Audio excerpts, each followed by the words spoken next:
देखिए, ये बिकाऊ मीडिया हो चुकी है। जो बिकाऊ मीडिया है उसका समाजवादी पार्टी पूर्ण रूप से बहिष्कार करेगी। समाजवादी पार्टी के संस्कार ऐसे नहीं है कि वो किसी महिला के साथ अभद्रता करे। हमारी महिला टीम उन्हें जवाब देने के लिए कल लखनऊ में पूर्ण रूप से प्रदर्शन हुआ। दिखाता है रवीश कुमार को क्यों निकालते हैं? रवीश कुमार को क्यों आज भी याद करते हैं? आज भी उसके यूट्यूब चैनल को सबसे ज्यादा लोग बात देखते हैं। मैं नहीं कहता, आप सर्च करिए सबसे ज्यादा। 2014 के बाद से media, social media, print media या इन सब के नाम के आगे गोदी मीडिया लग गया है और इन्हें एक सरकार ने गोद ले लिया है। आप भी बीजीटी न्यूज है, सारे नेताओं के पास जाता है, सबकी बात प्रमुखता से रखता है, तो आपको लोग पसंद इसीलिए तो करते हैं। हाल ही में एक इंटरव्यू के दौरान जिस तरीके से दिल्ली की सीएम ने अखिलेश यादव को टोंटी चोर कहा, उसके बाद अखिलेश यादव ने न्यूज 24 का बहिष्कार और दैनिक जागरण पेपर का बहिष्कार की बात अपने कार्यकर्ताओं को कही है। उसी पर बातचीत करने के लिए समाजवादी पार्टी के कार्यकर्ता हमारे साथ है। इन्हीं से जानते हैं वो किस तरीके से देख रहे हैं अखिलेश यादव के जो उन्होंने कहा कि बहिष्कार करना है। जी, आप कैसे देख रहे हैं? अखिलेश यादव ने कहा न्यूज 24 और दैनिक जागरण बहिष्कार की बात है। देखिए, ये बिकाऊ मीडिया हो चुकी है। जो बिकाऊ मीडिया है उसका समाजवादी पार्टी पूर्ण रूप से बहिष्कार करेगी। हमारे नेता, गरीबों के मसीहा, किसानों की आवाज, बेरोजगारों की एक बुलंद आवाज आदरणीय अखिलेश यादव जी ने कहा है कि न्यूज 24 और दैनिक जागरण का हमें पूर्ण रूप से बहिष्कार करना है। हम अपने नेता के आदेश को मानेंगे। ये चाटुकारिता करने वाले चैनल हैं, ये सत्य को सत्य दिखाने वाले अगर चैनल और अखबार हों तो जनता को पता चले कि आज पूरे उत्तर प्रदेश में क्या स्थिति है। उत्तर प्रदेश में महंगाई से लोग बेहाल हैं, बेरोजगारी से रोजगार, युवा लोगों को रोजगार नहीं मिल रहा, अत्यधिक परेशान है, पेपर लीक की समस्या है, महंगाई चरम सीमा पर है और स्वास्थ्य सेवाएं बदहाल हो चुकी हैं। आए दिन कानून व्यवस्था ध्वस्त हो चुकी है। लेकिन क्योंकि ये चाटुकारिता करने के आदी हैं, इसलिए यह लोग गलत खबर दिखाते हैं, इसलिए हम इनका पूर्ण रूप से बहिष्कार करेंगे। अच्छा, उन्होंने गलत खबर क्या दिखाई? वो तो दिल्ली की सीएम ने कहा, उन्होंने टोंटी चोर उन्होंने कहा, इसमें चैनल की क्या गलती है? चैनल की गलती यह है कि वो जिस चैनल के रिपोर्टर ने ये बात पूछी, क्या आप मेरी किसी बात पे हंसने लग जाओगे क्या अगर मैं कोई गलत टिप्पणी करूंगा किसी नेता के प्रति? वो महिला है। समाजवादी पार्टी के संस्कार ऐसे नहीं है कि वो किसी महिला के साथ अभद्रता करे। हमारी महिला टीम उन्हें जवाब देने के लिए कल लखनऊ में पूर्ण रूप से प्रदर्शन हुआ। उन्होंने जो घटिया शब्दों का इस्तेमाल किया, ये तो उन्हें महिला सभा की पूरी टीम जवाब दे रही है। उन्हें आकर माफी मांगनी चाहिए आदरणीय अखिलेश यादव से। आदरणीय अखिलेश यादव तीसरे नंबर की पार्टी है पूरे भारत में। यह तो जो मुख्यमंत्री बनी है उस पार्टी की दया पे बनी है, इनकी अपनी कोई काबिलियत नहीं है। उस पार्टी की दया पर यह मुख्यमंत्री बनी है और आते ही इन्होंने दिल्ली में झूठ का जाल बिछाना शुरू कर दिया। स्वास्थ्य सेवाएं बदहाल हो गई जो केजरीवाल जी के समय में थी। 2500 रुपए का बहन योजना चलाई थी इन्होंने, वो पहले ही खत्म कर दी। यह दिल्ली का बद से बदतर हाल कर देगी, क्योंकि इसकी वाणी ही बता रही है कि इसका सरकार चलाने का तरीका कैसे रहेगा। जनता का बदहाल बुरा हाल कर देगी ऐसा। लेकिन उस पत्रकार के द्वारा जो हंसी में बात को टाला गया और दैनिक जागरण के द्वारा उस टिप्पणी को ऐसे उल्लेख किया गया जो कि एक गलत है। आज करोड़ों रुपए से, लाखों रुपए से उत्तर प्रदेश में आदरणीय अखिलेश यादव जी जनता की मदद करने का काम करते हैं। 100 कुछ लोग एक सत्संग में उनके साथ घटना हो गई, इस सरकार ने उसे कुछ देने का काम नहीं करा। आदरणीय अखिलेश यादव ने प्रत्येक परिवार को 1 लाख रुपए देने का काम करा। सहारनपुर में एक दलित युवा नाले में डूब के मर गया, आदरणीय अखिलेश यादव जी ने उसे 1 लाख रुपए देने का काम करा। यह ऐसे भगवान पे, ऐसे नेता पे इतना घटिया शब्दों का इस्तेमाल कर रहे हैं, इनकी घटिया मानसिकता इनके सामने आएगी। क्या आज के टाइम में मीडिया पर लगातार सवाल उठाने इस तरीके से आप भी देख रहे होंगे, लगातार जो भी मीडिया कुछ भी दिखाते हैं, पहले बताया जाता है कि न्यूज 24 सत्य दिखाता है, लेकिन आज उसी पर सवाल। ये कब कहा कि सत्य दिखाता है? 2014 के बाद से media, social media, print media या इन सब के नाम के आगे गोदी मीडिया लग गया है और इन्हें एक सरकार ने गोद ले लिया है। वो सरकार इन्हें लाभान्वित कर रही है और ये सरकार का व्याख्यान ऐसे कर रहे हैं कि जैसे इस सरकार से तो अच्छी सरकार कोई नहीं आई, जबकि आम जनता इस सरकार में जितना उसका बद से बदतर हाल है शायद किसी सरकार में हुआ हो।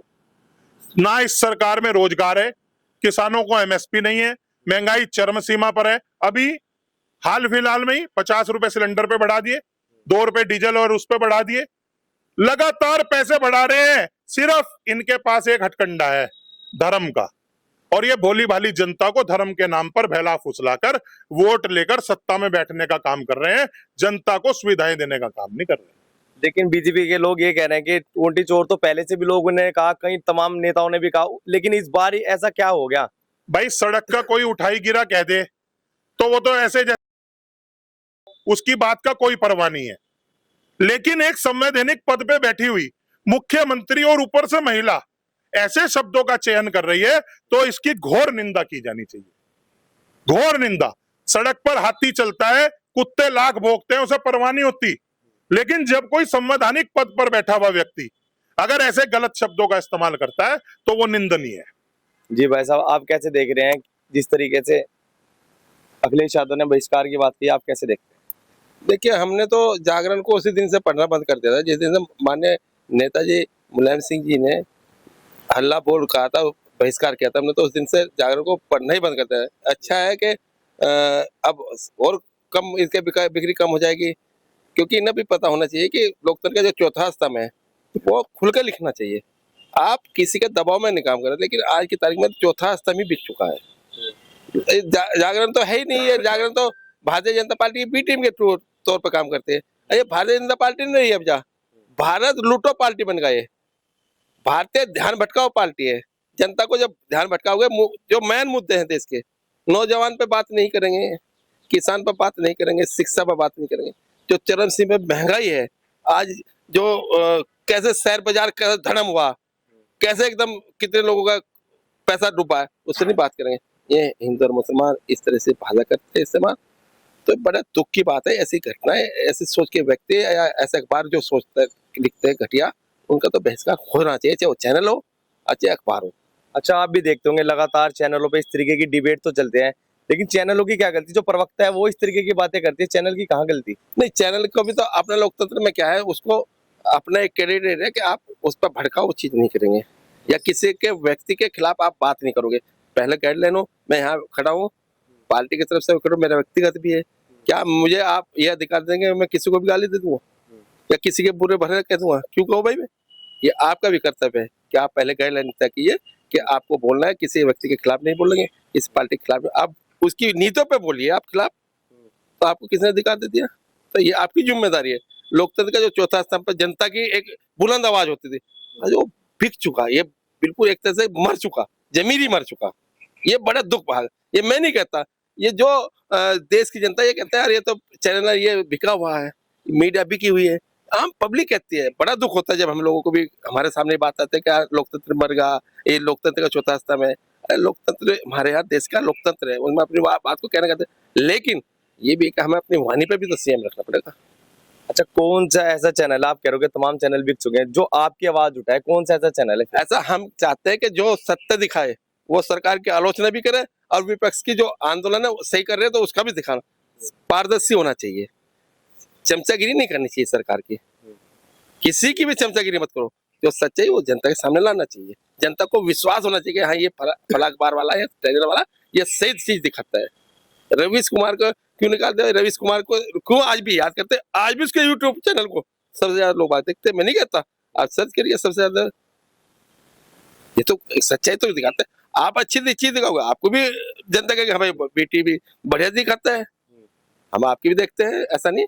तो आप अच्छी चीज दिखाओगे तो आपको भी जनता पसंद करेगी, अच्छी चीज दिखाना चाहिए। अच्छा, दिल्ली की सीएम ने उन पर टिप्पणी की, लेकिन उसके बाद चैनल पर भी क्यों बैन? उनका विरोध करते हैं लोग, ऐसा कह रहे हैं कि उनका विरोध करो, कुछ करो, लेकिन चैनल पे इस तरीके की बातें। अरे भाई, मैं एक बात कह रहा कि भारतीय जनता पार्टी के जो कार्यकर्ता उनको यही भाषा सिखाई जाती है भारतीय जनता पार्टी कि किसी को गाली दे दो। अरे आप मुख्यमंत्री, आप दिल्ली की बात करो ना, आप क्या सुधार कर रही है भाई? या आप किसी को भी कुछ भी बोल दोगे? आपकी जो मूल समस्या दिल्ली की है, महंगाई है, बिजली पानी, उस पर ध्यान नहीं देंगे। आप जो देश के नेता है माननीय अखिलेश यादव जी, जो समाजवादी पार्टी के बड़े नेता, समाजवादी पार्टी के राष्ट्रीय अध्यक्ष, आप उन पर टिप्पणी कर दोगे? अरे आप कहाँ, आप तो आई भारतीय जनता पार्टी में पीछे चोर दरवाजे से, वहाँ संघर्ष आपने किया नहीं। अरे जिस नेता ने संघर्ष करके यहाँ पहुंचे, आप उसके बारे में क्यों गलत टिप्पणी करते हो भाई? मेरा आखिरी सवाल आपसे, आप कह रहे हो कि सारी गोदी मीडिया, तमाम गोदी मीडिया, तो सबका बहिष्कार हो गया, खाली न्यूज 24 और दैनिक जागरण का? जिसका हमारे नेता ने कहा, अगर हमारा नेता सारी मीडिया का भी कह देगा तो भी हम बहिष्कार करने के लिए तैयार हैं। मीडिया का काम है जनता की आवाज को दिखाना, सच को सच दिखाना, ना कि चापलूसिता करके किसी एक पार्टी की गलत तरीके से उसे पेश करना। आप भी बीजीटी न्यूज है, सारे नेताओं के पास जाता है, सबकी बात प्रमुखता से रखता है, तो आपको लोग पसंद इसीलिए तो करते हैं। आप भी एक ही पार्टी की चाटुकारिता करने लग जाओ तो कौन आपको पसंद करेगा? परिवार में अगर 5 बच्चे हैं तो माँ बाप सबको उसी नजर से देखते हैं। एक बच्चे को ज्यादा प्यार करके 4 को रैपट नहीं मार देते, 4 को गलत तरीके से नहीं ट्रीट करते। यही मीडिया के साथ होना चाहिए। आज की तारीख में जनता की आवाज को प्रमुखता से जो चैनल नहीं दिखा रहे वो गलत कर रहे हैं। इसी का सीधा सीधा ये जी न्यूज 24 और दैनिक जागरण के साथ है।